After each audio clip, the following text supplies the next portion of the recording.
En Japón existen más de 8 millones de hakiyas. Justo aquí detrás tengo una de las muchas que hay. Muchos habéis visto seguro que titulares como casa gratis en Japón, se regalan casas y todo esto suena muy bonito, pero hay una dura realidad detrás. Acompáñame en el vídeo de hoy y te contaré todo lo que necesitas saber.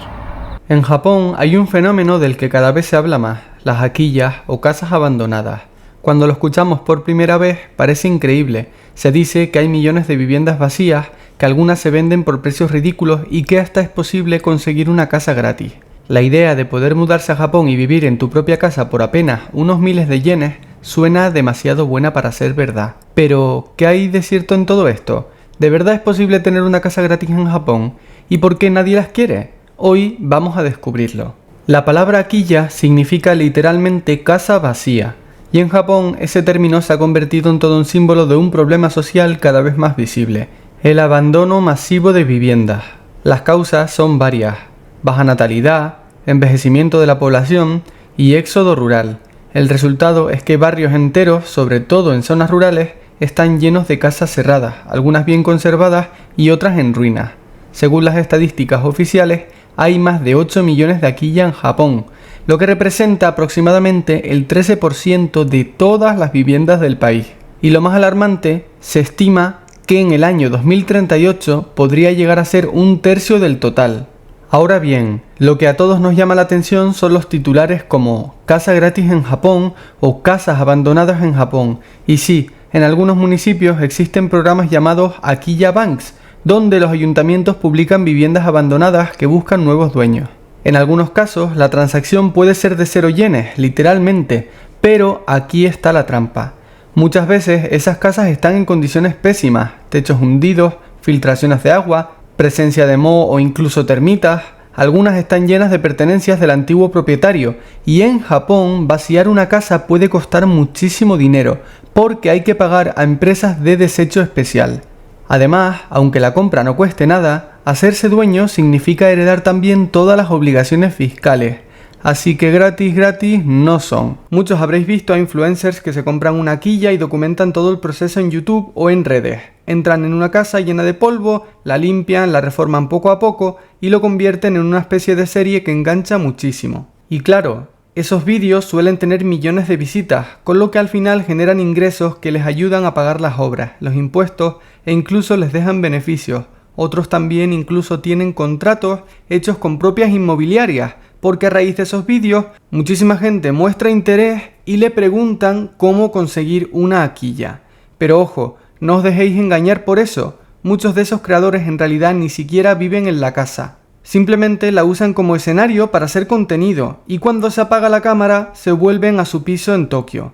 Para ellos, la hakiya es un proyecto, casi un decorado rentable. En cambio, para una persona normal que no vive de internet, los gastos de mantener y reformar una de estas casas pueden ser enormes, y no hay millones de visitas que los compensen. Si vamos a portales como Sumo, que es uno de los sitios más grandes de búsqueda de vivienda en Japón, podemos encontrar auténticas gangas, casas enteras por 300.000 yenes, unos $2.200, o incluso menos de 100.000 yenes, que es lo que costaría un iPhone nuevo. Suena increíble, pero cuando ves las fotos entiendes por qué. Muchas parecen más un almacén abandonado que una vivienda. Habitaciones llenas de basura, tatamis rotos, baños oxidados. Algunas tienen problemas estructurales que directamente hacen más barato derribar y construir que intentar reformar. De hecho, esto explica algo curioso. En Japón, el valor no está en la casa, sino en el terreno. Las casas de madera tradicionales pierden valor muy rápido y a los 30 o 40 años se consideran casi desechables.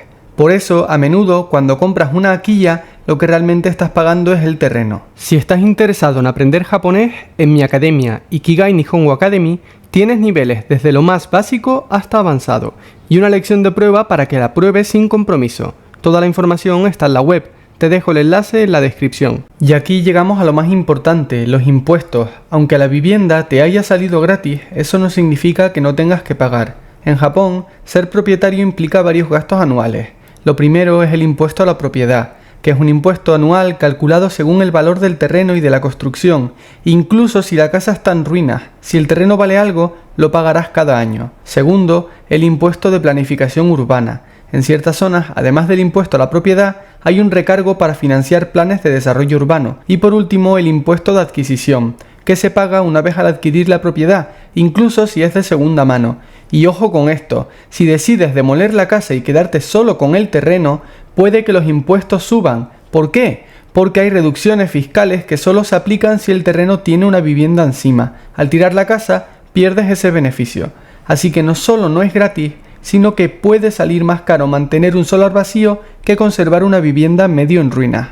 Más allá de los impuestos, hay que tener en cuenta otros gastos que casi nunca se mencionan, como reformas, gestión de residuos, que como os comentaba en Japón, tirar muebles, electrodomésticos o basura acumulada no es gratis. Una limpieza completa de una quilla puede costar cientos de miles de yenes.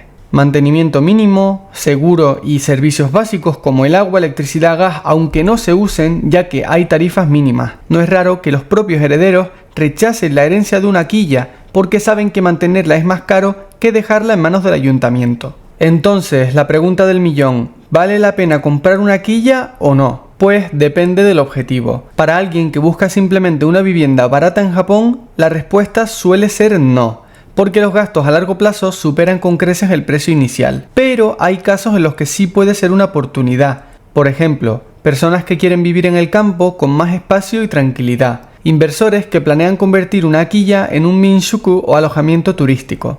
Municipios que ofrecen subsidios para atraer familias jóvenes y revitalizar la zona. De hecho, en algunos pueblos, si te mudas y te comprometes a quedarte varios años, te ayudan con dinero para reformas, te ofrecen becas para los hijos o incluso asistencia para abrir un negocio local. Eso sí, requiere paciencia, dinero para invertir y disposición a adaptarse a la vida rural japonesa, que es muy diferente a la ciudad.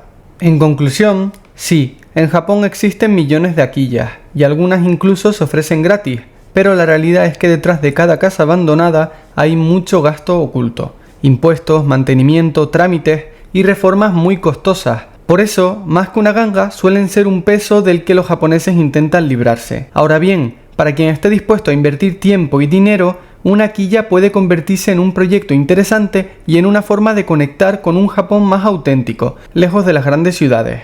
¿Y tú qué opinas? ¿Te animarías a comprar una casa abandonada en Japón, aunque saliera gratis, sabiendo todo lo que implica, o no?